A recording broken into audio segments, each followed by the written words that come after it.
Сайн байна уу? Сайн байна уу? Та англи дөрмийн төвшин хэр их ихтэй байдаг вэ? Яг гайгүй.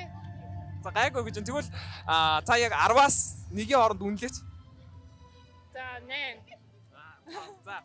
Тэгэхээр таны английн дөрмийн ингээд төвшингчин Tommy Ella гэдэг аппликейшнээр ингээд шалгаж болох уу? За болно. Тэгээд дараад орчих.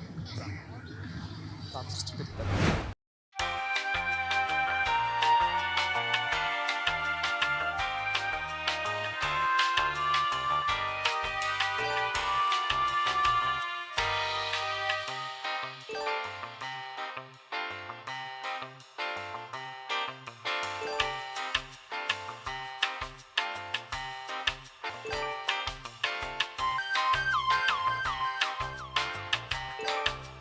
Хүн байна уу? Гайгүй байна.